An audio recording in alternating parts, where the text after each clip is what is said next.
आप यंगेस्ट सांसद हैं पार्लियामेंट के और पिछले एक सप्ताह विंटर सेशन का वास्ट आउट हो गया, कोई कामकाज नहीं हुआ, क्या कहेंगे? नहीं, बहुत दुख की बात है, दुर्भाग्यपूर्ण है कि हम लोग के सामने एक ऐसा विपक्ष है जो महत्वपूर्ण देश के मुद्दों पे बात नहीं करना चाहता। उनके पास बहुत सारे ऐसे टूल्स है। स्थगित करना हाउस को उनको समझना चाहिए कि देश का समय बर्बाद हो रहा है, देश के रिसोर्सेज बर्बाद हो रहे हैं। सदन को चलाने के लिए देश का पैसा लगता है और आप उस पैसे को बार बार एडजर्न करा के आप उसको बर्बाद कर रहे हैं। इसके अलावा यहाँ पे जितने भी जनप्रतिनिधि हैं अपना क्षेत्र छोड़ करके आते हैं सदन करने के लिए, क्षेत्र के काम को भी रुकना पड़ता है। एक हफ्ते 2 हफ्ते अगर एमपी नहीं होते तो 2 हफ्ते के लिए क्षेत्र का कई काम होता है। जो फिजिकल प्रेजेंस में जनप्रतिनिधि के होता है वो काम रुकने लगता है, उसमें समय लगने लगता है। तो ये सारी चीजें उनको सोचनी चाहिए। जो जनप्रतिनिधि हैं वो आए हैं अपनी क्षेत्र के, जो जनता है उनके आशाओं को लेके, उनकी महत्वाकांक्षाओं को लेके, और पूरा देश आपको देख रहा है। अगर आपको सही में, अगर आप सही अच्छे विपक्ष हैं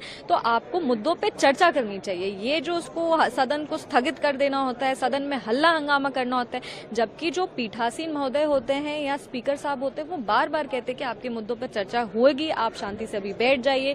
कंस्ट्रक्टिव क्रिटिसिज्म जो होता है, जो फ्रूटफुल क्रिटिसिज्म होता है वो करिए, पर ये सुनते ही नहीं है।